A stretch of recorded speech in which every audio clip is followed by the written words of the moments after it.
And 5, 4, 3, 2, 1.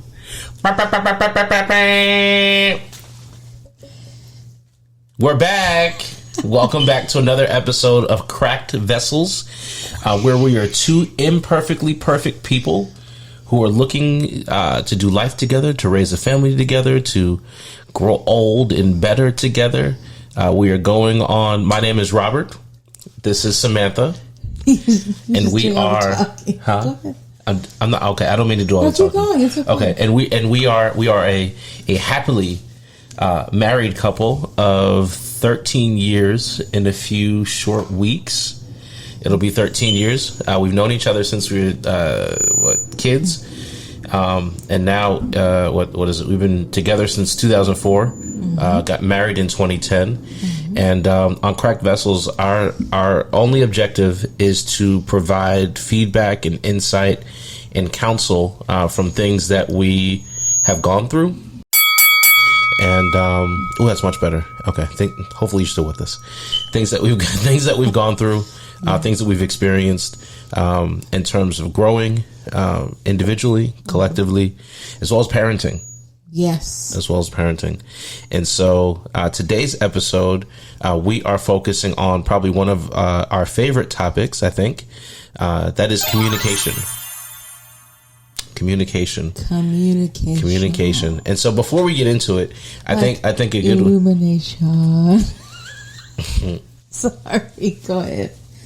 This is probably why we okay. All right. Listen, so today's topic, before we kind of get into it, I kind of want to kind of get an icebreaker going. Let's do it. Actually, we're going to call this the Let Me Tell You Something segment. Period. This is the Let Me Tell You Something segment. And let me tell you something. When we were looking at the Keke Palmer and Darius Dalton thing that Black Twitter went off on, social media went off on, yes. All because her boyfriend, right? Yes. Decided her baby father yes. decided to text about it, right? Tweet, mm-hmm. Not text, but he tweeted about it. He did a twit. Understood. He tweeted. Got it. Okay, understood. And so he says, in so many words, "You're a mother," right? Yeah. And that no man, and I'm going to paraphrase, no man right. worth his salt wants to see his baby mother dressed like that in public. That should be for private consumption. Yeah. And so you challenged me. And he also was like, this is a representation of my family. That's what he was saying. So let's talk about that. So let me tell you something. Here's what I think about that. Okay, tell me. I think his perspective is correct. I think he had the right heart. He just didn't have the right medium. I don't think you need to air out your grievance with the person you're in a relationship with, mm-hmm. or had a child with, sure. online. Sure. I think there's a certain way to go about that. There's a way to have that conversation. Sure. You don't have, that doesn't have to play out in the public forum. Got it. Right? And that's your opinion. That's my opinion. Like if you had your cheeks out, let's be honest about it. If you had your cheeks out, honey, at a concert and word got back to me, let me be honest with you, I probably already knew what you were going to wear before you wore it. Right. And so I think what this lends itself to is there's something else that's happening between them. Mm-hmm. That this was the tipping point. There's something been going on. There's a conversation or miscommunication between the two. Yes. And so when you have this, this big thing here, right? Because mm-hmm. Usher's at work, right? Usher's doing his job. All my opinion. I'm sorry. Go ahead. All right. I slow down. Let me slow down. No. I totally agree with you, though. Okay, I'm coming from the ladies' side. Okay. From the ladies' side. I understand where Keke was coming from because, she's a new mom and she wants to feel beautiful. Mm-hmm. Sometimes when you're a mom, you get so wrapped up in that beautiful baby and your hormones are still hormoning, your body is still bodying. You want to feel beautiful. You want to feel sexy. You want to feel like I still got this. Not that necessarily you have to do any actions in terms of, being unfaithful or anything like that. But you want to feel that. I don't know her home. I can't speak for their home. But if I could just be an outsider looking in with Darius, I believe his name is Darius, with him going publicly like that and her I know, even noticed since then she's been posting a lot of pictures where she's like, posing and all that good stuff. It makes me wonder what's happening at home. You know what I mean? Because why is it that he is going publicly with their business? It's pretty much what you're saying, versus talking to her privately. It seems like there's a disconnect there, and let's be honest. People who are in the limelight, we put a lot of pressure on them. We treat them like they're supposed to not do anything wrong and things like that. They're still human. They're still young parents. They're still trying to figure it out. So I give them grace there. I give him grace there. I'm disappointed because I feel like, he's saying this is his family. She's representing their family. But when him saying that, he too is representing their family. And in that moment, he uncovered her. You see what I'm saying?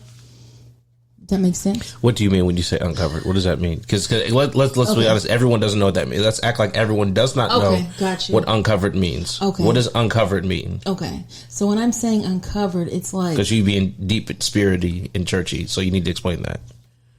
He's coming for me already. Mm-mm. Okay. So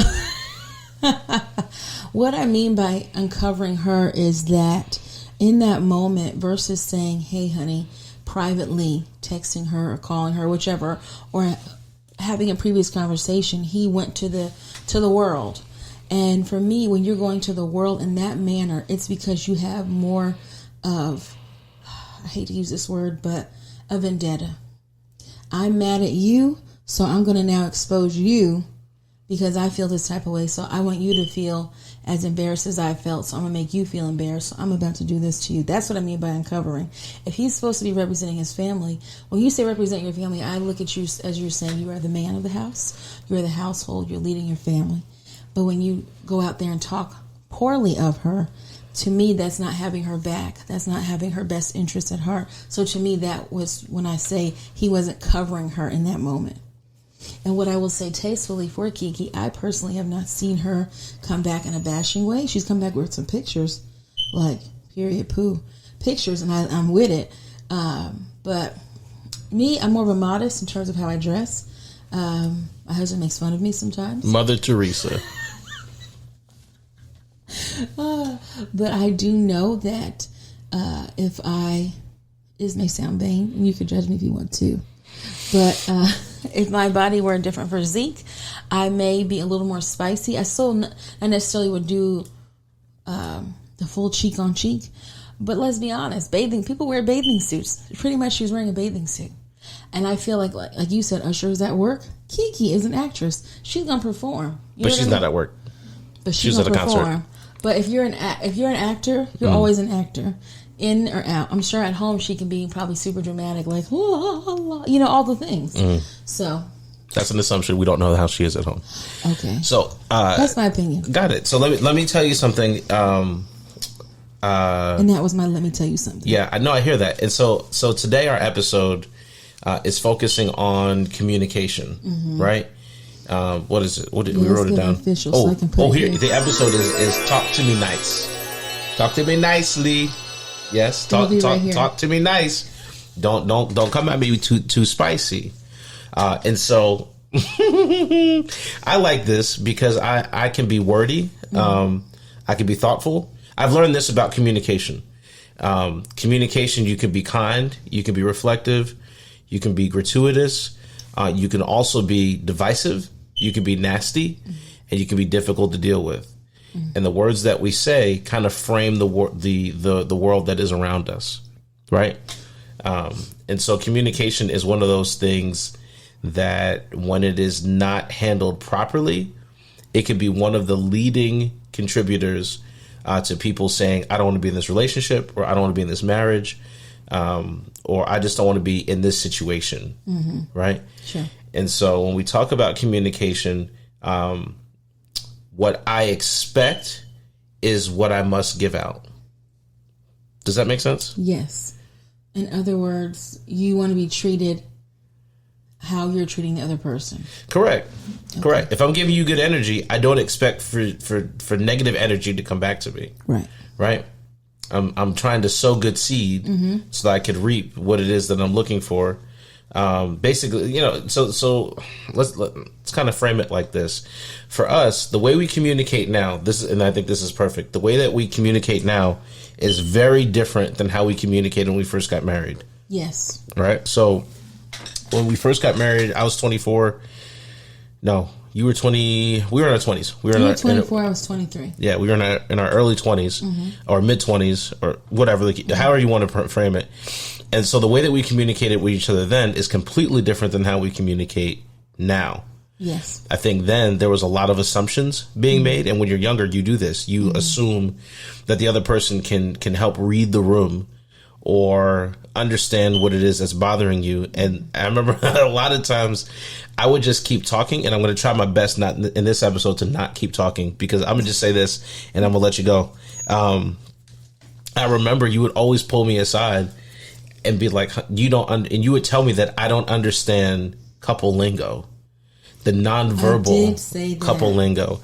And that used to frustrate me, because I'm like, first of all, I don't even understand what this couple lingo is that you're talking about. And I don't understand this nonverbal communication that you're trying to give me. And so how can I meet the expectation when you've never really shown me what it is that you're expecting? Got it. That's fair. And let's give an example of this couple lingo. You want me to give the example? Oh, okay. Or you want to give the example? I can give the example. Okay, good. An example would be, let's say we are at a dinner party. Mm-hmm. We're sitting at a table. Everybody is talking. And it's like kind of like getting awkward, and meaning like people are ready the hosts are ready for you to go, but you're not quite ready to go because you're still talking. And so let's say I'm sitting across from him, or even sitting next to him. Let's say I'm sitting across from him, and I tap him on the foot, and I kind of like give him a smile, like, like he used to say, "Hey, why are you tapping me on my foot?" Moment of silence. You understand what I'm saying? Those are the things he would not pick up. And then I would go to we would be leaving, and now I had to say, and they'd be like, she's trying to go. And so everybody else would be figuring out what it is I was trying to say, and he would not be. And so now I had to have another awkward moment, because now I'm explaining why I was doing touching said foot, without saying it publicly, but just letting him know, hey, let's dip. I get that. And I get it now, right? I know, but I'm just giving an example. It's taken years to kind of... I'm just giving an example because you were talking about it, and I was just giving an example to the people. So for me, I think in my younger years, overly communicating is and was helpful for me. And so taking context clues, I'm not there. I'm not in that space. I was not in that space. Now, we've gotten a lot better because we've developed this pre-talk routine that happens in the car. Take those notes, or the week leading to going to an event, where we're like, okay, what's the game plan? What are we thinking? What else is on the agenda? And this happens as a result of being together and being on the same page. Yes, it took time. It did take time. There are many of events where I just did not understand what the objective was. I did not understand the assignment, and the same goes both ways. Yes, there are times where I'm trying to communicate something, and she'll just be like, she's just happy-go-lucky. And I'm Mr. Discerning Spirit, and I'm like, I'm not feeling this room. This room's not working for me. And she's just like, oh, well, this is great. And how are you doing? And how are the kids? Oh, I'm like, bro, you need to pick up what I'm putting down. Get your stuff. We're not kikiing no more. It's time to go. So this comes with being intentional, right? Going above and beyond to have the conversations, to put the things in place, to know what your partner is thinking, before it is that before they're thinking what they're thinking. So anticipating what your partner is going to be, what their next move is. And this comes with time. It does. Communication. I really love that you put out our pre-talking thing. I really hope that somebody can take that home with them. Yeah. Talk. While you in the car, talk. We need to talk this thing on out. Text about it. Text about it. But give that pre-conversation before you guys go anywhere, before you get into something, so that way it's not like, well, I didn't know where you were coming from. I don't know where you were coming from. It's like, no, we are on the same page. We know what it is. If something changes, of course, communicate that. But you know what the initial plan is. Sir, ma'am, hear me. If you don't want to be somewhere, Make sure your partner knows, hey, I ain't finna be in here forever. I don't have the bandwidth for it. I don't have the patience for it. I don't even know if I like these people like that. I'm going because you going, and because you going, I'm going with you. We going together. But when it's time to go, it's time to go. It's time to go. And the same holds true for parenting, right? It's good cop, bad cop at times. Yes. But sometimes there's times where we both got to be the bad cop and kind of create a united front, because otherwise the kids will take advantage. Oh yeah, there's a shift in the room. Yeah, there will be. There's a shift in the room, right? There's a shift. Yes. So you got to have those. You got to have those. It's a pre-talk too. Not only is it pre-talk when you go out, hang out with others, but it's a pre-talk in the house. Yeah. And I mean, there are times where I pin my mom and father against themselves to kind of see if I can get a more favorable outcome. And even with our kids now, we let them know, bro. If you talk to mom, she already coming over here. And if you talk to me, I'm already talking to her. Right. So it's this constant back and forth, and I never want you to feel like I'm going to over insert myself on decisions that we need to make collectively. Absolutely. Right? Because we've come a long way from that. Because I used to feel that way, but now that we have bettered our communication skills, I back off. If you notice, I back off. I'm kind of like, because I see where he's coming from. It makes sense. Also, if I do see, in terms of parenting, the parenting piece, that I feel like because my husband is, he's passionate. And sometimes he'll give a point, but then he continues to drive the point and drive it. Oh, I'm a driver. And then he drives it a little bit further. And sometimes... I need you to feel it. You see what I'm saying? Sometimes with our children, you can drive it a little too far for them. Let their brain, I can tell their brain is like... But this, I'm just saying this for a food for thought. Rather than saying something to you there, I don't. I wait until it's you and I, because we want to, again, because of our communication and our united front, I don't want the kids to ever question. Look at me, would you talk to me? I don't want the kids to question your authority in that moment, because I'm not necessarily agreeing with that. They're not going to know that I don't agree. You and I have the conversation.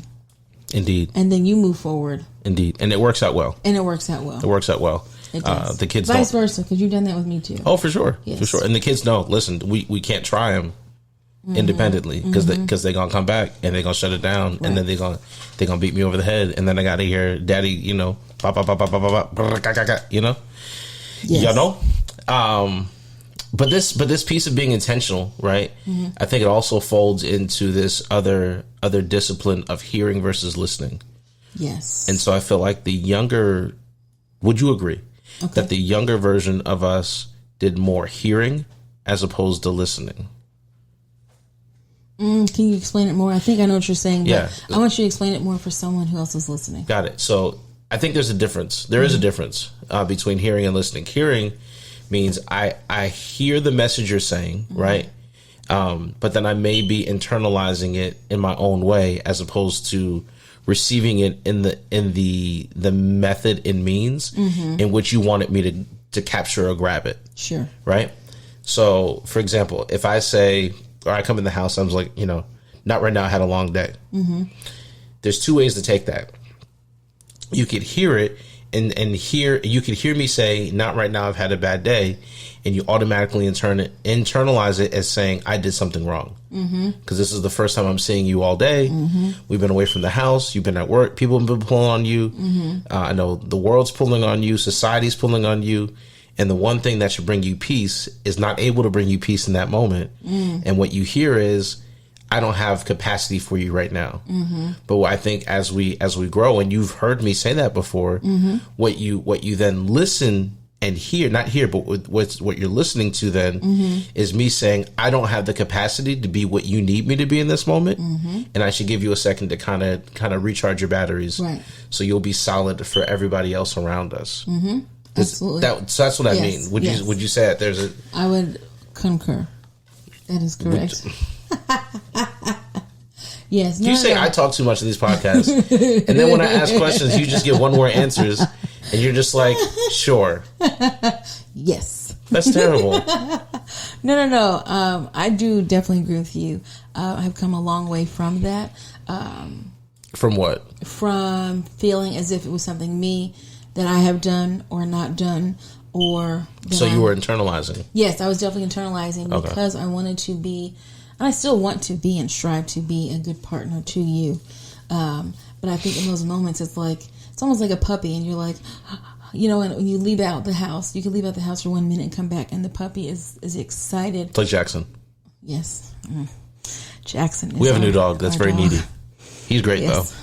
But anywho, it's like that, and so I had to learn, and that also takes maturing and trusting in my marriage, and realizing who my partner is, because sometimes he would say it, or sometimes you wouldn't even say it. It was just how you would move, and that's another part of communication. Not necessarily always physically talking, but just your body language is a form of communication. Your body language, you coming in and kind of just going to yourself, that to me lets me know this is the space you're in. Let me give you a minute. Let me give you a beat. I like to say that.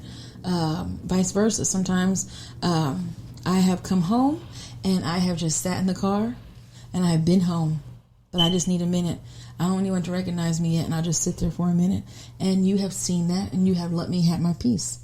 And so I just think that that's just learning your partner, kind of thinking about them throughout the day. Of course, we talk throughout the day, but some days, if we both, work is, super busy, we may not necessarily get to talk like we normally do throughout the day.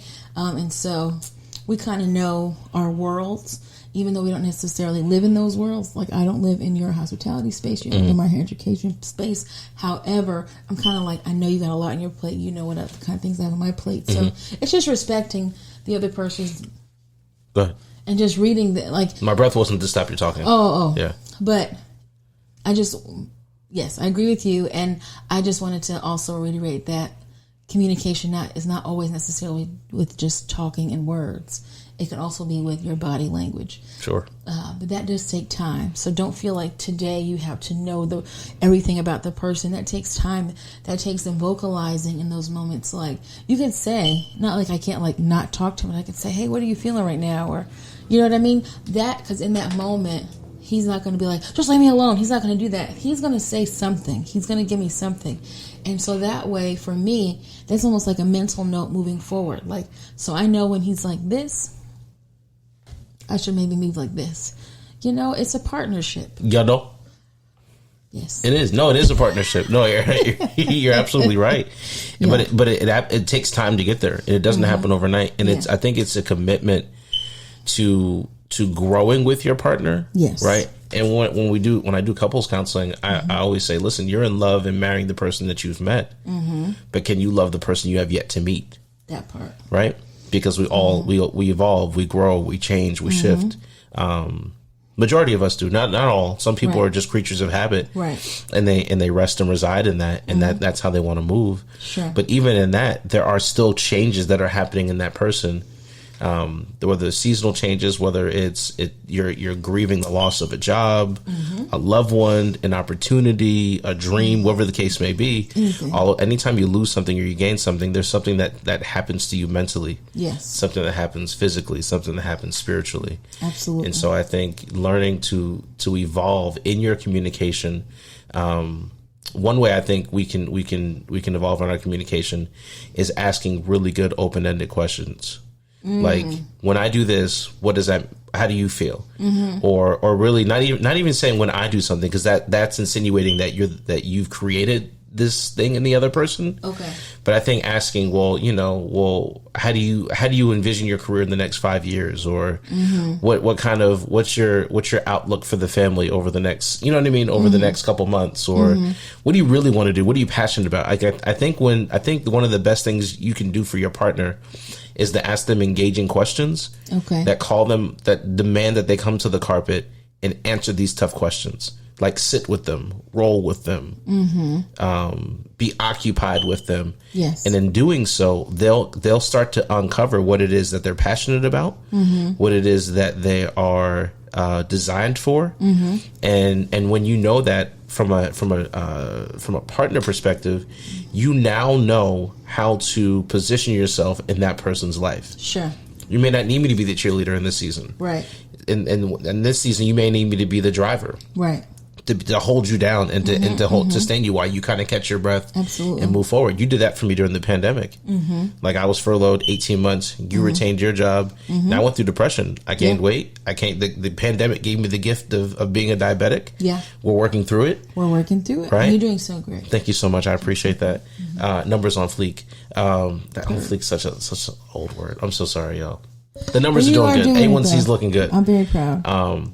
But you held it down during the pandemic, financially. You held it down mentally. You held it down spiritually. And so I'm gonna give you your flowers now, because you did that. Thank but you. I also that was our dryer, guys. We are at home. Indeed.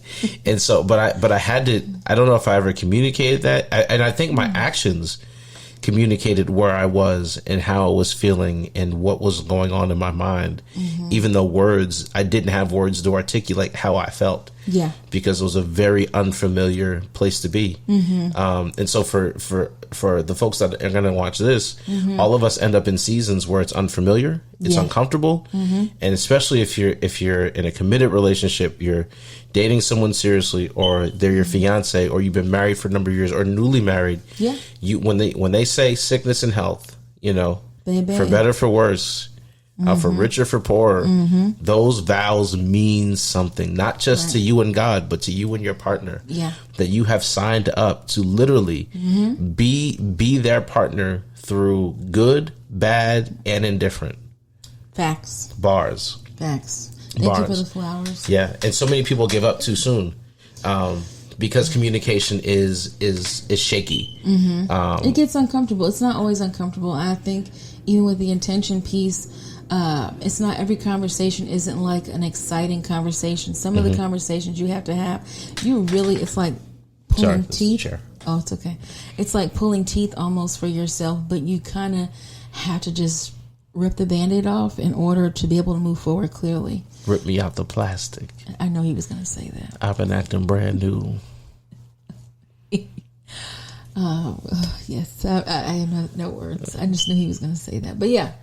And so I appreciate the flowers, and I didn't do it for the flowers. So I appreciate that, because Look at me when you say that, though. So I'm looking at the ceiling. I want the people to feel the love. It's already in the room. Don't grab my arm like that. Pray. Don't pray. This is him all the time. We're not praying all the time. We're not praying. We're playing. It sweet, we ain't though. praying. I do find it very sweet, my husband, how I love on you. How you love on me. It's exclusive. Yes, it's very exclusive. I love it. Now let's talk about this other move here, within this thought of talk to me nice, right? I think one of the things that I've learned in being with you is this element of compromise, and how it's a big word. Yeah, it's hard. It's a big pill to swallow, but I had to learn this: that compromise doesn't mean that I lose. Right. It means that we are in a position to win. Say that again, honey. Compromising doesn't mean that you lose. It means that you are putting you and your partner in a position to win.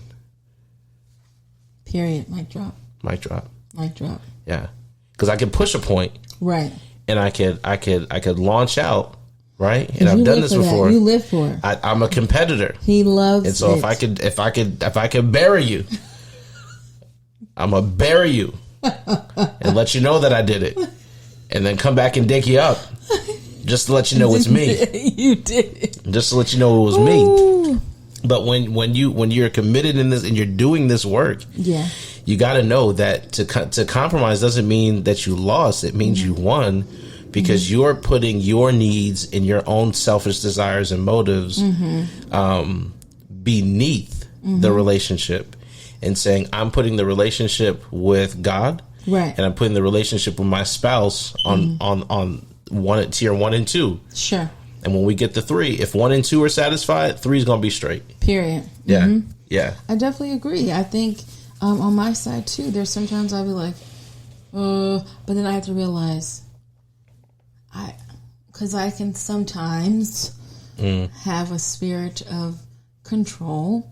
Just sometimes. And so I have to realize that when I said yes, is because I trusted you. Indeed. And I trust. Now, do you still trust me? I still trust you. What makes you trust me? No, I think this is a good question. Okay. What makes you trust me as a partner, as a provider, as a protector? What is it that makes you trust me? The proof is in the pudding. What does that mean? I was going to finish. Okay. I just love that saying, proof is in the pudding. Okay.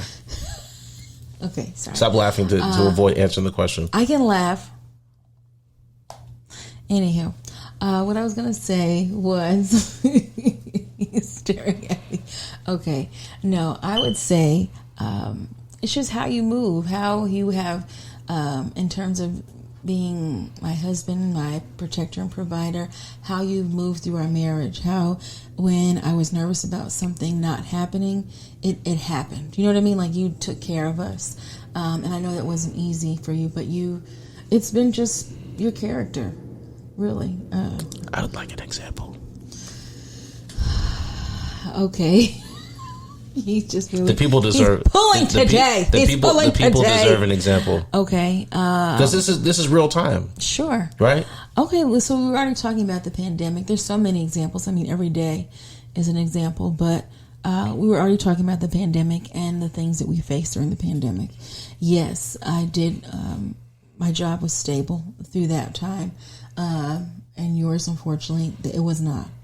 And so, although you you are the, what's the word? Breadwinner? Breadwinner, yes. You are the breadwinner of the household. You still held us down. Like, you still found other avenues and other resources and other ways for us to be able to make sure that we were good. We still went away during the pandemic, which was crazy. Mm-hmm. The lights were on. The house was taken care of. Like, that, to me, is a huge example, because those are the moments where we really, and America was tried, but I can only speak for our household. Mm-hmm. In our household, we were tried, and you still, all through what you were going through, still made sure we were held down. So that's, to me, an example.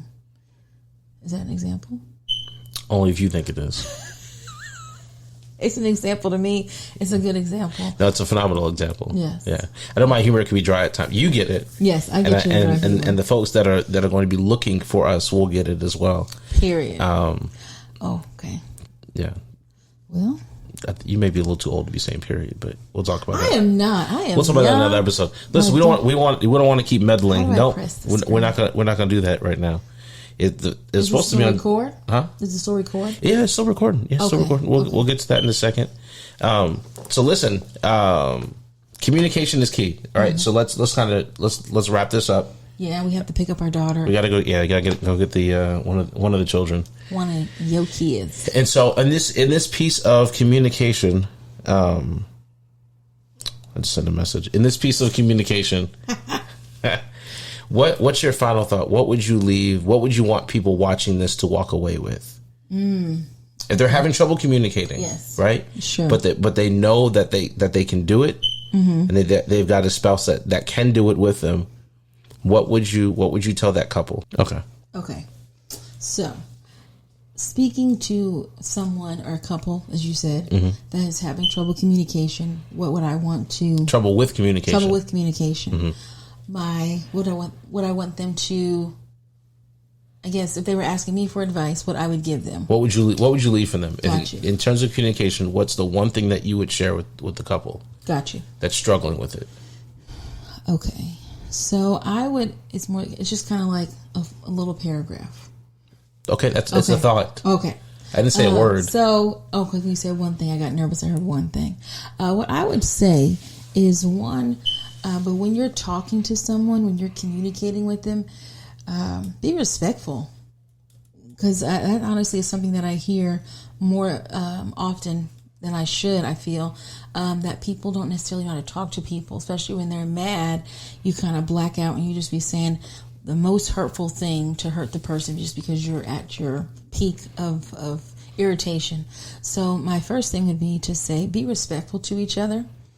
I would say find what the form of communication that works best for you two, without yelling at each other. But maybe that's in the morning. Maybe that's in the evening. Maybe that's let's start with writing each other a letter just to hear each other. But start with baby steps there first. And I feel like as time goes on, you'll learn more what works best for you. But if you're just trying to start off the beat, what's the word I'm trying to think? I guess off the beat, it's fine. Trying to get better with communicating. Do that. If it's a letter, if it's a, hey, can we have a conversation? I just want you to listen to me in this moment. Kind of let them know beforehand, before you start talking. So it's not like who's trying to get their word in. Like, hey, can you just hear me for a moment? And then when I'm done, I want to hear where you're coming from. Start there. Because sometimes when you're just quiet and you just let that person get it out, you kind of learn more. Sometimes you were assuming something that wasn't there. So I know that was a lot, but respect and just baby steps and starting to find the best forms of communication for you guys is what I would say. Got it. No, I think that's wonderful. Okay. RESPECT, right? Yeah. Find out what dealing with each other respectfully is critically important. If I was going to share one thing with a couple that's struggling with communication, it would be to align your communication methods. Know how she communicates and how she speaks versus how she receives. And then conversely for the female to connect with the male to find out how he receives and how he shares communication and feedback, and also understanding each other, the other person's context. Did they come up in a 2-parent home? Were they raised by a single mother, single father, whatever the case may be? Because how they learned communication is really based upon what they've been exposed to and what they've seen. So what they've been around, and so understanding how that person hears and receives. And then I would say that be mindful of how that person receives and how they hear, receiving and communicating messages, and then make sure that you're talking in a way that person can receive what it is that you're sharing. So whether, again, to your point, whether it's a letter, whether it's an email, whether it's a text message, whether it's some note cards, whether it is, I don't know, whatever the case may be, just find ways to communicate that do not involve throwing, yelling, or cussing each other out. Period. Because you'll do far more damage that way, absolutely, than by taking the time to sit down, to not be in your feelings in the moment, to not respond emotionally, but to respond out of love, right? Yeah. And I think when you respond out of love, you'll be led by love, and love covers a multitude of sin. That was good. It was. Very it was. Good. That was good. I enjoyed this episode. I hope you enjoyed it. I hope you guys enjoyed it too. You have to tell them to do the thing. Oh, like, share, and subscribe. We also have to do that at the beginning. We missed that at the front, but it's all right. Listen, if this podcast, if Cracked Vessels is a blessing to you, this is an extension of ministry for us. This is us doing our reasonable portion to provide content, to provide information, to provide wisdom for people that are looking to get married and have healthy, successful marriages, faithful marriages. So listen, if this has been a blessing to you, like, share, subscribe, comment below, and certainly share this with a friend. Yes. The best way you can help us get our message out is to share it with somebody that you know. Again, if it's a blessing to you, don't be stingy. Be a blessing to your neighbor. That's it. Amen. If I can give you a quick shout out. Yes. You have done couples counseling on your own quite a bit. Yes. We recently did one together, and it was amazing. It was amazing. He marries people, y'all. I do marry people. I got papers. I'm a real reverend. I just want to give him a shout out. I'm a real reverend. And if you're looking for a young couple to counsel you, we can do that too. We can do that too. Email us. Contact information is below. Get at us. We'll make it happen. We'll get you ready to walk down the aisle. Not just walk down the aisle, right? But to be ready for your marriage on day one, after you cut the cake and everybody leaves, and it's just you and your bride or you and your husband, because that's really all. That's all it's about at that point. It's you all preparing you to live life together. That's it. All right. I'm Rob. I'm Samantha. That's right, not Sam. Samantha. This is Cracked Vessels. We out. Peace. Oh, that was good. Now let's do a thumb down.